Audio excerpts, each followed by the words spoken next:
করছি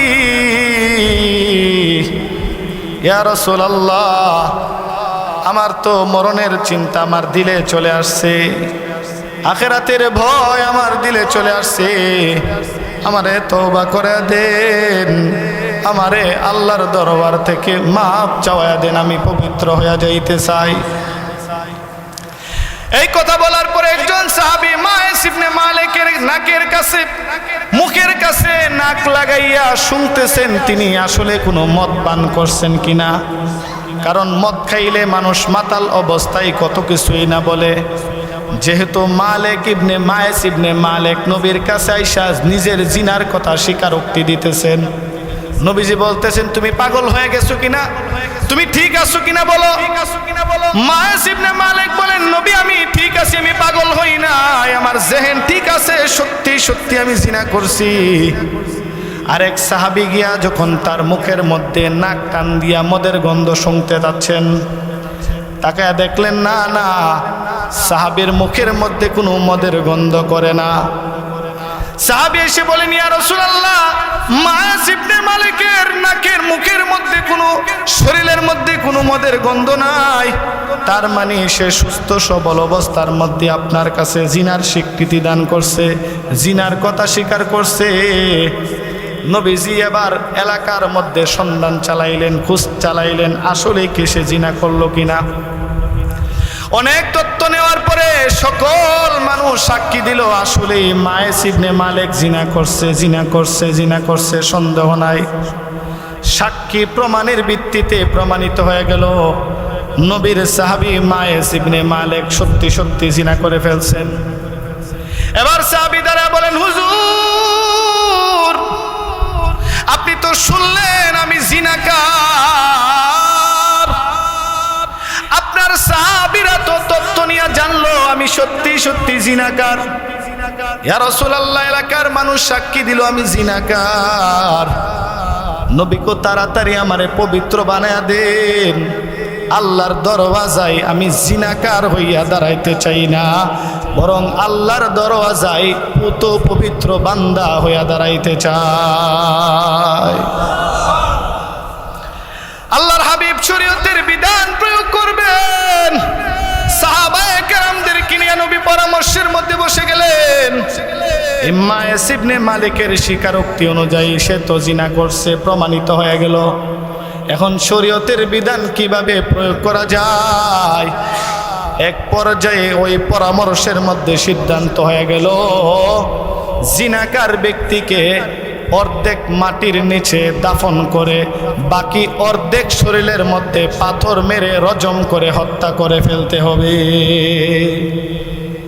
সিদ্ধান্ত হয়ে গেল, সিদ্ধান্ত জ্বালাই দিল রে মায়েস ইবনে মালিক তোমার কিন্তু মওত হয়ে যাবে, তোমার কিন্তু ইন্তেকাল হয়ে যাবে, তোমার কিন্তু করতেছেন।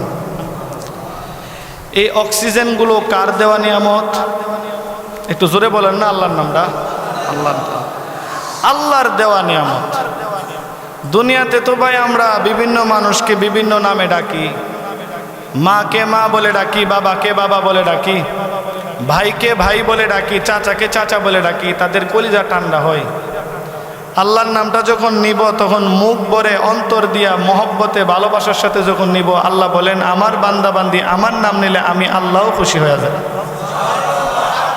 অতএব আমরা সৃষ্টিকর্তা যিনি মহান আল্লাহ, যিনি সকল কিছুর সৃষ্টিকর্তা, সকল কিছুর সৃষ্টিকারী, স্রষ্টা, সেই মহান আল্লাহর নামটা অন্তর দিয়া ভালোবাসা দিয়া নিব। এই সব কিছুর কুল কায়নাতের একক স্রষ্টাকে ভাই আল্লাহ। তিনি অক্সিজেন দিচ্ছেন ফ্রি, তিনি জমিনের মধ্যে হরেক রকমের ফল ফলাদি দিচ্ছেন ফ্রি, তিনি আসমান থেকে বৃষ্টি বর্ষণ করতেছেন ফ্রি, তিনি জমিনের মধ্যে অসংখ্য নাজ নিয়ামত ছড়ায়া ছিটায়া দিচ্ছেন ফ্রি। আল্লাহ তাআলা পৃথিবীতে যত সৃষ্টি করছেন মাখলুক, আল্লাহ ছাড়া সব কিছু আল্লাহর সৃষ্টি মাখলুক। পৃথিবীতে এবং পৃথিবীর বাহিরে এক কথাই আমরা মানুষ হিসাবে আমাদের চর্ম চোখ দিয়া যা কিছু দেখি আর না দেখি, আল্লাহ বাদে সব কিছু কি ভাই একটু জোরে বলেন না কি? সব মাখলুক, আল্লাহ বাদে। জিব্রাইল ফেরেশতা কি? মাখলুক। আজরাইল কি? মাখলুক। মিকাইল ফেরেশতা মাখলুক। ইসরাফিল ফেরেশতা মাখলুক। সকল নবীগণ আল্লাহর সৃষ্টি মাখলুক। সকল জিন্নাতগণ আল্লাহর সৃষ্টি মাখলুক। আসমান আল্লাহর সৃষ্টি মাখলুক। জমিন আল্লাহর সৃষ্টি মাখলুক। সব কিছু আল্লাহর সৃষ্টি মাখলুক। আল্লাহ ব্যতীত সব কিছুই মাখলুক। একমাত্র আল্লাহই হইলেন একমাত্র, শুধুমাত্র, কেবলমাত্র একক স্রষ্টা আল্লাহ। সব কিছু তার সৃষ্টি মাখলুক। এখন এই সকল সৃষ্টির মধ্যে তিনি সর্বশ্রেষ্ঠ সুন্দর বানাইছেন কোন মাখলুককে? আপনারা বুঝেন না? মানুষকে। আল্লাহ কুরআনুল কারীমের মধ্যে নিজে বয়ান করতেছেন, ওয়ালাকাদ কাররামনা বানি আদম, আমি বনি আদমকে সম্মানের সর্বোচ্চ চূড়ার মধ্যে পৌঁছাই দিলাম। আল্লাহ যত সৃষ্টি করছেন সকল সৃষ্টির মধ্যে সবচেয়ে সুন্দর অবয়ব, অপরূপ সুন্দর সৃষ্টি হইল মানুষ। কুরআনুল কারীমে আল্লাহ নিজে বয়ান করছেন, লাকাদ খালাকনাল ইনসানা ফি আহসানি তাকওয়িম। আল্লাহ নিজে বয়ান করতেছেন, আমি সকল সৃষ্টির মধ্যে মানুষকে অপরূপ সৌন্দর্য দিয়া সৃষ্টি করছি।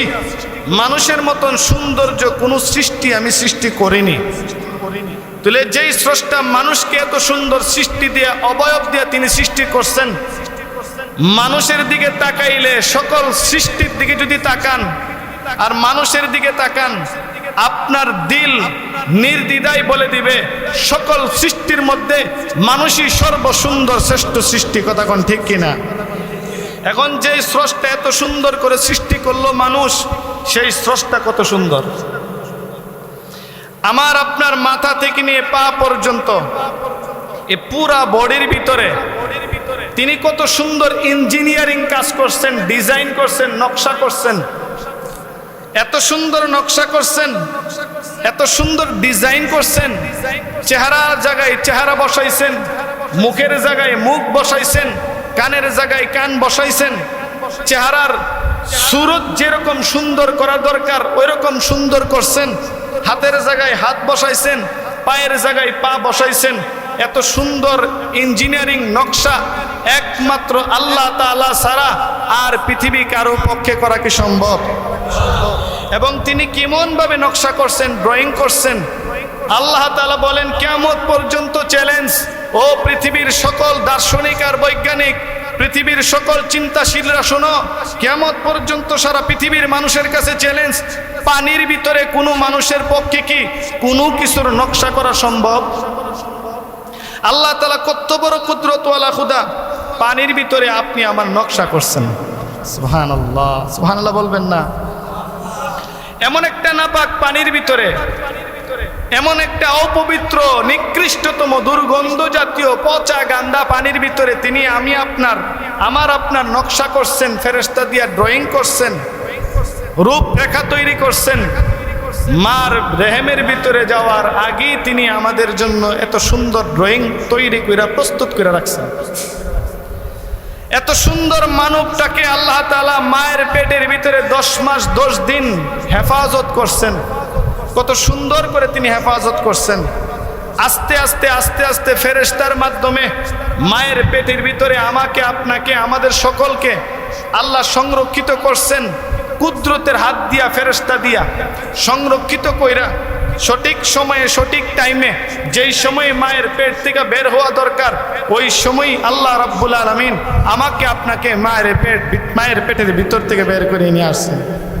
তাহলে যে আল্লাহ এত সুন্দর ড্রয়িং করেন, যে আল্লাহ এত সুন্দর নকশা করতে পারেন, যে আল্লাহ এত সুন্দর করে মানুষের আকৃতি দিতে পারেন, তার মতন স্রষ্টা তো আর কেউ নাই। আর কেউ আছে ভাই? আর কেউ নাই। তো তিনি এত সুন্দর স্রষ্টা, এত সুন্দর নকশা করছেন, এত সুন্দর ড্রয়িং করছেন, এত সুন্দর করে আর্টিস্ট করছেন। সুবহানাল্লাহ। মানুষের চেহারা থেকে নিয়ে মানুষের পুরা বডির মধ্যে আপনি তাকান, আপনি অবাক হয়ে যাবেন, আপনি অবাক দৃষ্টিতে তাকায় থাকবেন। এত সুন্দর করে সূক্ষ্মভাবে তিনি চোখগুলাকে চোখের জায়গায় বসাইছেন। 26 লক্ষ ক্যামেরার মধ্যে যেই পরিমাণ পাওয়ার, দারুণ ক্ষমতা, আল্লাহ একটা মানুষের 2টা চোখের মধ্যে 26 লক্ষ ক্যামেরার চাইতে বেশি পাওয়ার দান করছেন। একটা মানুষের জেহেনের মধ্যে এত পরিমাণের মেধা শক্তি আল্লাহ দান করছেন, তামাম পৃথিবী কিয়ামত পর্যন্ত সকল ক্যামেরার মেমোরিগুলো যদি একত্রিত করা হয়, মানুষের মাথার মধ্যে আল্লাহ যে মেমোরি সৃষ্টি করে দিয়েছেন ওই মেমোরির সমপরিমাণ হবে না। এত সুন্দর করে তিনি নকশা করছেন। ভাই, আমরা তো ঘরের মধ্যে দেওয়াল ঘড়ি লাগাই, ডিজিটাল ঘড়ি লাগাই। বলেন তো দেখি, দেওয়াল ঘড়ির ব্যাটারি না থাকলে কয় বছর চলবে? ঘড়িগুলা চলবে না। কয় বছর? কোনো 1 মিনিটও চলবে না, 1 সেকেন্ডও চলবে না। আল্লাহ তাআলা চেহারার মধ্যে এত সুন্দর চোখ লাগাই দিলেন। কয়দিন আপনি আমি চোখের ব্যাটারি লাগাইছি? একদিন লাগাইছি? আচ্ছা, আমরা যে গাড়ি দিয়া চলাফেরা করি, রিক্সা দিয়া, অটো রিক্সা দিয়া, সিএনজি বাস দিয়া, বিভিন্ন রকমের যানবাহন দিয়ে আমরা সচরাচর দৈনন্দিন চলাফেরা করি। বলেন তো দেখি, রিক্সার চাকার মধ্যে, অটো রিক্সার চাকার মধ্যে, বাসের চাকার মধ্যে, মোটরসাইকেলের চাকার মধ্যে তেল না লাগাইলে চাকাগুলো আস্তে আস্তে আওয়াজ করা শুরু করে কিনা? আচ্ছা, আপনি আমি জন্মের পরে কতদিন কোনির মধ্যে তেল লাগাইছি, হাতের কবজির মধ্যে তেল লাগাইছি, ঘাড়ের মধ্যে তেল লাগাইছি, কোমরের মধ্যে তেল লাগাইছি, যেন কোনিগুলা, ঘাড়, কোমর স্বাভাবিকভাবে চলাফেরা সুন্দর মতো করতে পারি, কোনো অসুবিধা না হয়। কোনোদিন কি কোনো মিস্ত্রির কাছে, কোনো মিকারের কাছে, কোনো দোকানে যাওয়া লাগছে? তো তিনি কেমন কুদরতওয়ালা খুদা, জন্মের পর থেকে আমাদের হাতের মধ্যে, কনুইর মধ্যে, কবজার মধ্যে, কোমরের মধ্যে, হাঁটুর মধ্যে এমন কি তেল লাগাই দিলেন, এমন কি আঠা লাগাই দিলেন, জন্মের পর থেকে চলতেছি চলতেছি তো চলতেছি, মরণ পর্যন্ত চলতে থাকবো, কোনোদিন কোনো সমস্যা হবে না। সুবহানাল্লাহ। তো তিনি এমন কুদরতওয়ালা খুদা, তাকে ভুলে গিয়া দুনিয়ার জন্য পাগল হয়েছে। তিনি এমন কুদরতওয়ালা মালিক, আমি তাকে ভুলে গেছি যে আমাকে ভুলে নাই। গভীর রাতে দরজা বন্ধ করে আমি গুনার কাজে লিপ্ত আছি, কেউ দেখে না, আমার বিবিও জানে না, আমার ছেলেও জানে না, আমার মেয়েও জানে না, আমার ভাই বোন কেউ জানে না, আমার বন্ধু বান্ধব কেউ জানে না। তিনি এমন এত বড় স্রষ্টা, এমন এত বড় মালিক, তিনি আল্লাহ সবকিছু দেখতেছেন, সবকিছু জানতেছেন, সবকিছু জানেন, সবকিছু বুঝেন। এরপরও গুনাহ করা সত্ত্বেও তিনি অক্সিজেন নামক বাতাস বন্ধ করে দেন নাই, বরং রাতের গভীর আধারে গুনাহ চলমান, আল্লাহ রব্বুল আলামিন রহমতের চাদর দিয়ে ডাকতেছেন, আসো না, আমার রহমতের দিকে ফিরে আসো না। তোমাকে ক্ষমা করার জন্যই তো আমি তৈয়ার, তোমাকে ক্ষমা করে দেওয়ার জন্যই তো আমি প্রস্তুত, তোমাকে ক্ষমা করার জন্যই তো তোমাকে দুনিয়াতে পাঠাইছি। আমার মতন মেহেরবান মালিক আর কে আছে যে তোমাকে মাফ করার জন্য 24 ঘন্টা তৈরি হয়ে বসে থাকবে? ভাই, গুনার কাজ এমন করা শুরু করছি আমরা, গুনার কাজকে এমন স্বাভাবিক একটা বিষয় বানায় ফেলছি, গুনার কাজকে দৈনন্দিন রুটিন বানায় ফেলছি, গুনার কাজ করাটাকে আমরা এমন স্বাভাবিক বানাইছি, গুনাহকে এখন গুনাহই মনে হয়, ঠিক কিনা ভাই? আর নেক আমলকে আমরা এমন কঠিন বানাইছি, নেক আমল করা দৈনন্দিন রুটিনের মধ্যে করাটাও যেন কষ্টসাধ্যের একটা ব্যাপার হয়ে যায়, আর নেক আমল করাটাও যেন একটা আশ্চর্যজনক কাজ করে ফেলি, ঠিক কিনা ভাই? অথচ আল্লাহর হাবিব সাল্লাল্লাহু আলাইহি ওয়াসাল্লামের সাহাবায়ে কেরামের অবস্থা ছিল কেমন?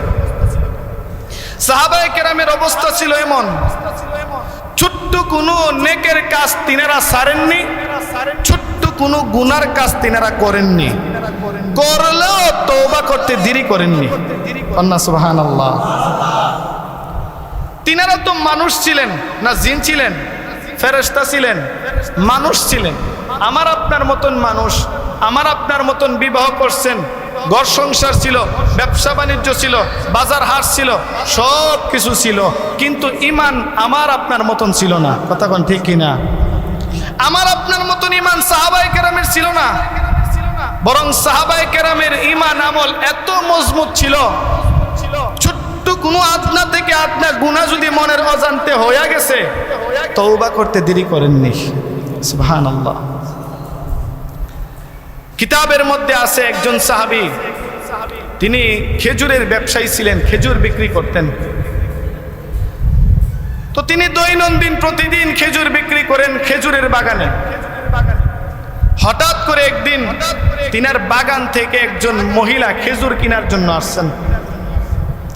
খেজুর কেনার জন্য যখন তিনার বাগানে আসছেন, খেজুর কেনার জন্য মহিলা মানুষ, ওই সাহাবী মহিলার কাছে খেজুর বিক্রি করলেন। আপনারা মনোযোগ দিয়ে শুনলে বুঝতে পারবেন ঘটনা। সাহাবী মহিলার কাছে খেজুর বিক্রি করলেন। খেজুরটা দেওয়ার সময় মহিলার হাত একটু এতটুক পর্যন্ত বের হওয়া ছিল, কবজি পর্যন্ত। হাতটা এত সুন্দর ছিল, সাহাবী মনের অজান্তেই মহিলার হাতকে খেজুর দেওয়ার সময় ধরে ফেলছেন। হঠাৎ করে খেয়াল হইল, আল্লাহ তাআলা তো দেখতেছেন, ফেরেশতারা লিখতেছেন।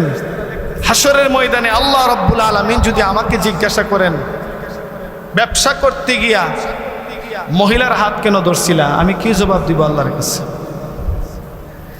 মহিলার হাত ছেড়ে দিছেন, দৌড়াইয়া রাসূলের কাছে গেছেন, যায় বলছেন, ইয়া রাসূলুল্লাহ, আমি তো একজন মহিলার হাত ধরে ফেলছি, এখন শরীয়তের কোনো বিধান আছে কিনা আমার উপর প্রয়োগ করবেন, তাড়াতাড়ি বইলা দেন, আমি দুনিয়াতে শাস্তি পাওয়া যাই, আখিরাতে যেন আমার কোনো শাস্তি না হয়। আল্লাহর হাবিব সাল্লাল্লাহু আলাইহি ওয়াসাল্লাম সাহাবীকে বললেন, কি করছিলা? বলে, ইয়া রাসূলুল্লাহ, ব্যবসা করতে খেজুর নিয়ে বসছিলাম, কাস্টমার আসছিল একজন মহিলা, মহিলার কাছে খেজুর বিক্রি করার সময় মনের অজান্তে মহিলার সুন্দর হাতের মধ্যে আমি ধরে ফেলছি, এতটুকুই, আর কিছু করি নাই। হুজুর, শরীয়তের বিধান কি, তাড়াতাড়ি আমার উপর প্রয়োগ করেন, শাস্তি দেন, আমি দুনিয়াতে আমার গুনার শাস্তি ভোগ করতে চাই, পরকালে আমার গুনার শাস্তি ভোগ করতে চাই না। রাসূল বললেন, ও সাহাবী, যেহেতু অপরাধটা করছো একেবারে বড় অপরাধ, বেগানা নারীর দিকে তাকানোই তো কবিরা গুনাহ, আবার মহিলার হাতে স্পর্শ করছো, শুনো, তোমার এই অন্যায়ের কারণে তুমি আল্লাহর কাছে খালিস দিলে তওবা করো, আল্লাহ তাআলা গফফার, তিনি তোমাকে মাফ করে দিবেন। বলেন তো দেখি, এমন ইমানদার যুবক আমাদের সমাজে পাওয়া যাবে কিনা যে মদ খাইয়ে আইসা ইমাম সাহেবকে বলবে, হুজুর আজকে রাত্রে মদ খাই আসছি, একটু তওবা ফরায় দেন না। এমন ইমানদার যুবক পাওয়া কি আমাদের সমাজে সম্ভব? যে যুবক রাতের অন্ধকারে কোনো সুন্দরী একজন নারীর সাথে জিনার কাজে লিপ্ত হইল, অথবা কোনো বেগানা নারীর সাথে জিনার সাথে লিপ্ত হইয়াছে, সকালবেলা আইসা বলতেছে, আমি তো জিনা করছি, আমারে তওবা করায় দেন, বলবে? কিন্তু সাহাবায়ে কেরামের ঈমান আমল তো ছিল এমন ঊর্ধ্ব লেভেলের ঈমান আমল। বললাম না, ছোট্ট কোনো গুনাহ হইল তিনারা তওবা করতে দেরি করেন নাই। আল্লাহর নবী বলছে, তওবা করো, গুনার কাছ থেকে দূরে থাকো, নিজেকে তওবার সাথে জমায়ে রাখো, আল্লাহ রাব্বুল আলামিন তোমাকে ক্ষমা করে দিবেন। আরেকজন সাহাবী আসছেন, মুসলিম শরীফের হাদিস, হযরত মায়েস ইবনে মালিক রাদিয়াল্লাহু তাআলা আনহু। সাহাবীর নাম কি? হযরত মায়েস ইবনে মালিক রাদিয়াল্লাহু তাআলা আনহু। নবীজির দরওয়াজায় আসছে, আয়েশা বলতেছে, ইয়া রাসূলুল্লাহ, ইন্নী কদ জানাইতু, হুজুর আমি জিনা করে ফেলছি। নাউযুবিল্লাহ। ইয়া রাসূলুল্লাহ ফাতাহহিরনি, আমাকে পবিত্র করে দেন। কেমন ইমানদার হইলে এটা সম্ভব হইতে পারে? মনের অজান্তে যদি শয়তানের ধোঁকায় পড়ে তিনি জিনা করেন, আবার রাসূলের কাছে আয়েশা নিজের জিনাহের স্বীকৃতি দিতেছেন, হুজুর আমি সত্যি জিনা করছি, আমাকে পবিত্র করেন, শরীয়তের কোনো বিধান আছে কিনা আমাকে তাড়াতাড়ি পবিত্র করে দেন, কারণ দুনিয়ার শাস্তি ভোগ করা আমার জন্য সহজ, আখিরাতের শাস্তি ভোগ করা আমার জন্য সহজ না, অনেক কঠিন। হুজুর দুনিয়াতে আমাকে পবিত্র করে দেন, আখিরাতে যেন নাপাক অবস্থায় আল্লাহর সামনে না দাঁড়াতে হয়। আল্লাহর হাবিব সাল্লাল্লাহু আলাইহি ওয়াসাল্লাম মায়েস ইবনে মালিক রাদিয়াল্লাহু তাআলা আনহুকে বলতেছেন, মালিক, মায়েস ইবনে মালিক শুনিয়া নাও, কোন মুসলমান কি জিনা করতে পারে? কোন মুসলমান কি জিনার কাজে লিপ্ত হইতে পারে? তোমার জেহেন শক্তি ঠিক আছে কিনা বলো, তুমি কি পাগল হয়ে গেছো? তুমি কার কাছে কি বলতেছো? মায়েস ইবনে মালিক বলেন, ইয়া রাসূলুল্লাহ, সত্যি সত্যি আমি জিনা করছি। ইয়া রাসূলুল্লাহ, আমার তো মরণের চিন্তা আমার দিলে চলে আসছে, আখিরাতের ভয় আমার দিলে চলে আসছে। আমারে তওবা করে দেন, আমারে আল্লাহর দরবার থেকে মাপ চাওয়া দেন, আমি পবিত্র হয়ে যাইতে চাই। এই কথা বলার পরে একজন সাহাবী মায়েস ইবনে মালিকের নাকের কাছে মুখের কাছে নাক লাগাইয়া শুনতেছেন তিনি আসলে কোনো মদ পান করছেন কিনা। কারণ মদ খাইলে মানুষ মাতাল অবস্থায় কত কিছুই না বলে। যেহেতু মালিক ইবনে মায়েস ইবনে মালিক নবীর কাছে আইসা নিজের জিনার কথা স্বীকারোক্তি দিতেছেন। নবীজি বলতেছেন তুমি পাগল হয়ে গেছো কিনা, তুমি ঠিক আছো কিনা বলো। মায়েস ইবনে মালিক বলেন নবী আমি ঠিক আছি, আমি পাগল হই না, আমার জেহেন ঠিক আছে, সত্যি সত্যি আমি জিনা করছি। আরেক সাহাবী গিয়া যখন তার মুখের মধ্যে নাক টান দিয়া মদের গন্ধ শুনতে যাচ্ছেন, তাকে দেখলেন না না, সাহাবীর মুখের মধ্যে কোনো মদের গন্ধ করে না। সাহাবী এসে বলেন ইয়া রাসূলুল্লাহ, মায়েস ইবনে মালিকের নাকের মুখের মধ্যে কোনো, শরীরের মধ্যে কোনো মদের গন্ধ নাই, তার মানে সে সুস্থ সবল অবস্থার মধ্যে আপনার কাছে জিনার স্বীকৃতি দান করছে, জিনার কথা স্বীকার করছে। নবীজি এবার এলাকার মধ্যে সন্ধান চালাইলেন, খোঁজ চালাইলেন আসলে কি সে জিনা করলো কিনা। অনেক তথ্য নেওয়ার পরে সকল মানুষ সাক্ষী দিল আসলে মায়েস ইবনে মালিক জিনা করছে, জিনা করছে, জিনা করছে, সন্দেহ নাই। সাক্ষী প্রমাণের ভিত্তিতে প্রমাণিত হয়ে গেল নবীর সাহাবী মায়েস ইবনে মালিক সত্যি সত্যি জিনা করে ফেলছেন। এবার সাহাবী দ্বারা বলেন হুজুর আপনি তো শুনলেন আমি জিনাকার, আপনার সাহাবীরা তো তথ্য নিয়ে জানলো আমি সত্যি সত্যি জিনাকার। ইয়া রাসূলুল্লাহ এলাকার মানুষ সাক্ষী দিল আমি জিনাকার, নবী কো তাড়াতাড়ি আমারে পবিত্র বানায়া দেন, আল্লাহর দরওয়াজায় আমি জিনাকার হইয়া দাঁড়াইতে চাই না, বরং আল্লাহর দরওয়াজায় পুত পবিত্র বান্দা হইয়া দাঁড়াইতে চাই। আল্লাহর হাবিব শরীয়তের বিধান প্রয়োগ করবেন, সাহাবায়ে কেরামদেরকে নিয়ে নবী পরামর্শের মধ্যে বসে গেলেন। মায়েস ইবনে মালিকের স্বীকারোক্তি অনুযায়ী সে তো জিনা করছে, প্রমাণিত হয়ে গেল। এখন শরীয়তের বিধান কিভাবে প্রয়োগ করা যায়, এক পর্যায়ে ওই পরামর্শের মধ্যে সিদ্ধান্ত হয়ে গেল জিনাকার ব্যক্তিকে অর্ধেক মাটির নিচে দাফন করে বাকি অর্ধেক শরীরের মধ্যে পাথর মেরে রজম করে হত্যা করে ফেলতে হবে। সিদ্ধান্ত হয়ে গেল, সিদ্ধান্ত জ্বালাই দিল এরে মায়েস ইবনে মালিক তোমার কিন্তু মওত হয়ে যাবে, তোমার কিন্তু ইন্তেকাল হয়ে যাবে, তোমার কিন্তু পাথর মেরে তোমাকে হত্যা করা হবে রে মায়েস, সময় থাকতে তাড়াতাড়ি পলায় যাও, ভেগে যাও। না না, কারণ আমি যে গুনাহ করছি দুনিয়ার কেউ জানে না, আমার আল্লাহ জানেন। যদি আমি নবীজিকে না বলতাম, কাউকে না বলতাম, হয়তোবা দুনিয়ার কেউ জানতো না আমি যে জিনাকারী ব্যক্তি।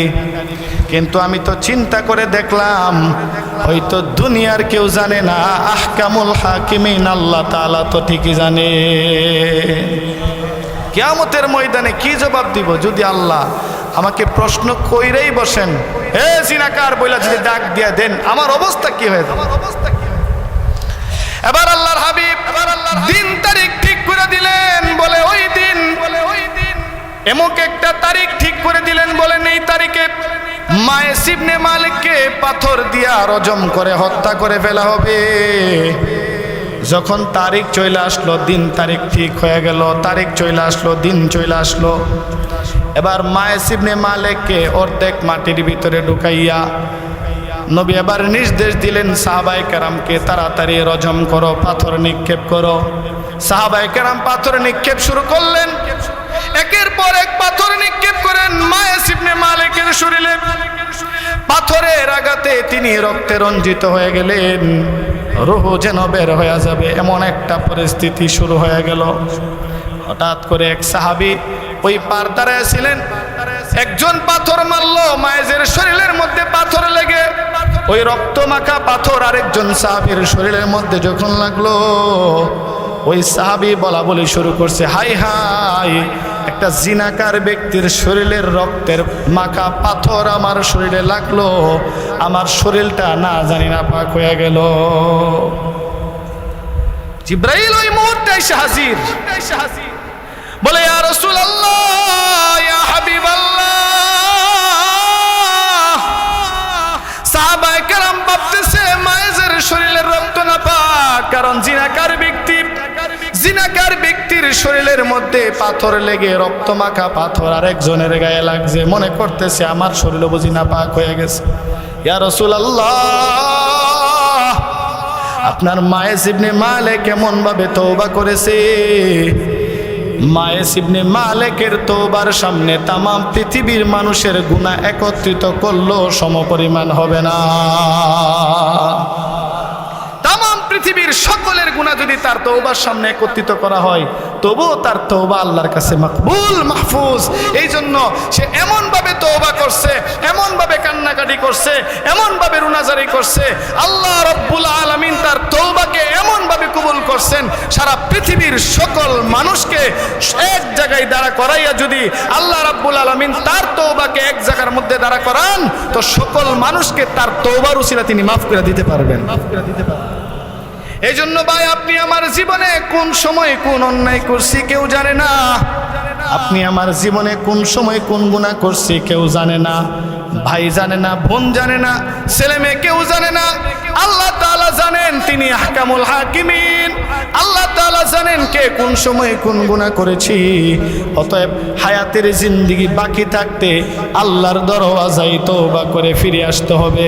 দুনিয়ার জমিনের মধ্যে মানুষ মানুষকে ফিরিয়ে দেয়, মানুষ মানুষকে তাড়া দেয়, কিন্তু আমার আল্লাহ এমন বড় মালিক, এমন বড় খালেক, এমন বড় গফফার, আল্লাহর দরওয়াজায় কেউ আসলে আমার আল্লাহ রব্বুল আলামিন ওই বান্দাকে খালি ফিরাইয়া দেয় না।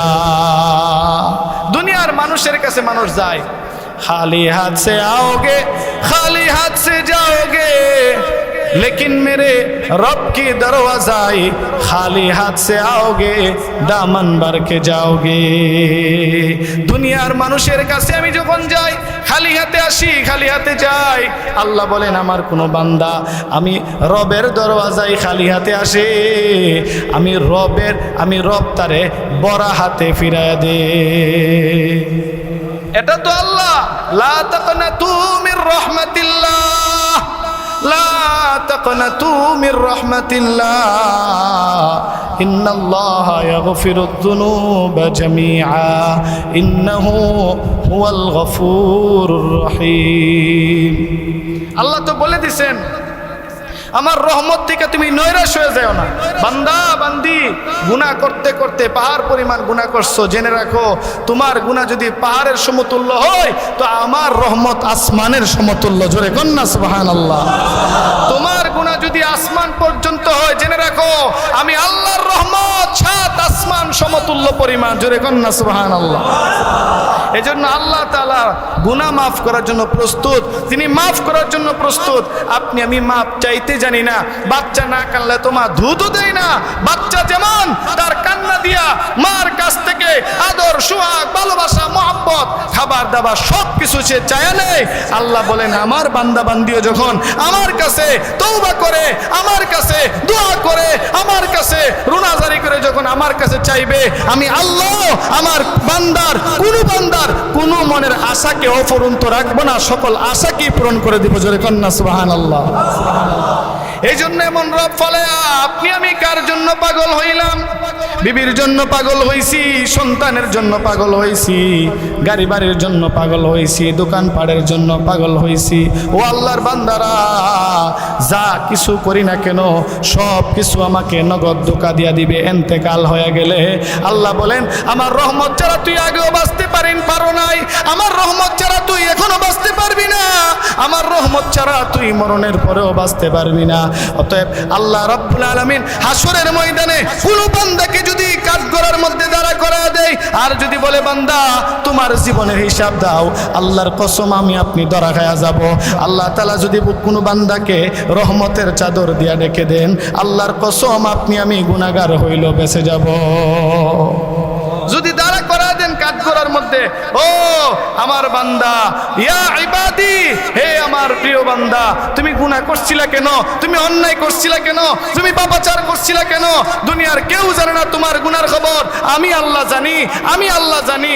এই জন্য জানি আমি আল্লাহ যে তোর স্রষ্টা, তুই যে আমার সর্বশ্রেষ্ঠ সৃষ্টি। ভাই আজ থেকে সপ্তাহখানিক আগে, এক সপ্তাহ আগে হবে, আমাদের বাংলাদেশের মধ্যে একটা বিচার হয়েছে। সবাই আপনারা অনেকেই জানেন, অনলাইন যারা চালান আপনারা হয়তো জানেন। বাংলাদেশের একজন চিত্রনায়ক ছিল, আজ থেকে 30 বছর আগে সে ইন্তেকাল করছে, মানে তাকে মার্ডার করা হয়েছিল। এই চিত্রনায়ক 30 বছর পূর্বে তাকে মার্ডার করা হয়েছিল, তাকে খুন করা হয়েছিল। 30 বছর পরে আইসা বাংলাদেশের আদালত আসামি খুঁজে বাই করছে। কথা কোন ঠিক কিনা? তুলে একটা দেশের মানুষ, একটা মানুষ যদি 30 বছর পূর্বের আসামিকে অন্যায়কারী হিসেবে তথ্যবিত্ত সবকিছু নিয়ে অন্যায়কারীকে খুঁজে বাই করতে পারেন, তো আমার আল্লাহ তো আহকামুল হাকিমিন, তিনি তো রব্বুল আলামিন। 30 বছর কেন, 30,000 বছর, কোটি বছরের আগের কোনো অন্যায়, গোপনে কোনো অন্যায় যদি করে থাকি, আমার আল্লাহ কি এগুলা বাই করতে পারবেন না?